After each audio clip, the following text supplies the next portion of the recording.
Hello guys, સ્વાગત છે તમારું એક અમારા નવા બ્લોગની અંદર. આપણે ઘણા દિવસ પછી આજે બ્લોગ બનાવી રહ્યા છીએ ને આજ બ્લોગ બનાવવાનું કારણ એ છે કે મંદિરની સ્થાપના દિવસ છે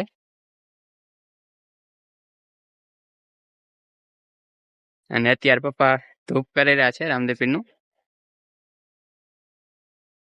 દર વર્ષે અમે નેજુ ચડાવી છીએ. 23 તારીખ હોય અને ચોથો મહિનો હોય ત્યારે અમે રામદેવપીરનું નેજુ ચડાવી છીએ. પપ્પા દર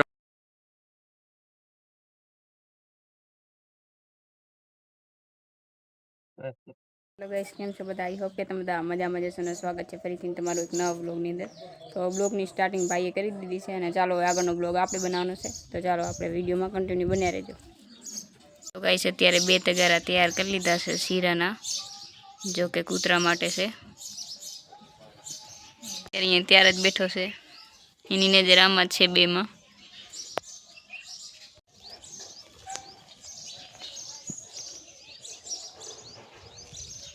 તો અત્યારે પપ્પા કાકાના ઘરે લોબાન ફેરવા ગયા છે, હમણાં અહીંયા જ આવશે.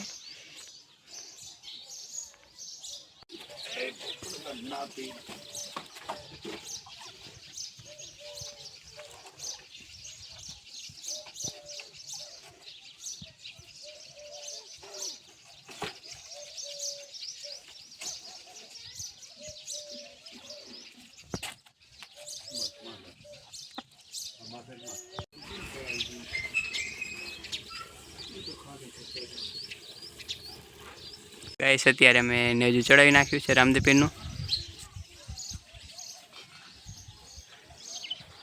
હવે જવાનું છે કૂતરાઓને. આપણે અહીં જે શીરો બનાવ્યો છે એ નાક શીરો બનાવ્યો છે એ હવે કૂતરાઓને ખવડાવશે.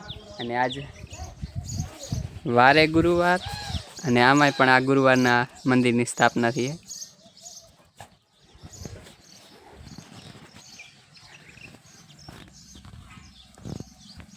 તો ચાલો આપણે જઈને હવે કૂતરાઓને ખવડાવી આવી. ગાઈસ, આગળ આ બેને બતાવી જશે તમને. કૂતરાઓ માટે આપણે ગાઈસ શીરો બનાવ્યો છે. તો ચાલો હવે આપણે કૂતરાઓને ખવડાવી આવી. વ્લોગમાં કન્ટિન્યુ બન્યા રહેજો. તો ગાઈસ, આ છે આપણા ઘરનો કૂતરો ચોકીદાર. એટલે પેલું આપણે એને આપ્યું છે શીરો ખાવાનું, પછી આપણે વાહમાં અને ગામની અંદર નાખી હશે કૂતરાઓને ખવડાવી આવશે. તો ગાઈસ, અત્યારે અમે બે બેન ભાઈ જઈ રહ્યા છીએ નાખવા કૂતરાઓને જે શીરો બનાવે છે નાખી આવી. અમે બેન લઈ જાય રહી આગળ અને અત્યારે અમે જઈ રહ્યા કૂતરાઓને નાખવા. કૂતરાઓને નાખી પછી આગળ વ્લોગમાં તમે કન્ટિન્યુ બન્યા રહેજો. હજી આપણે રાપર જવાનું, રાપર પછી હું તમને બતાવી દઈએ આગળ વ્લોગમાં કન્ટિન્યુ બન્યા રહેજો. તો ચાલો આપણે હવે નાખી દઈએ.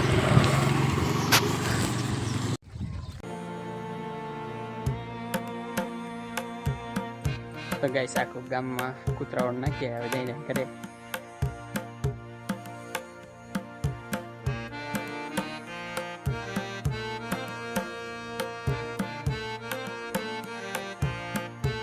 ચાલુ કરીએ અને આપણે કૂતરાઓને ખવડાવીએ. અત્યારે ગાયને આપણે ચરો ખવડાવી જાય.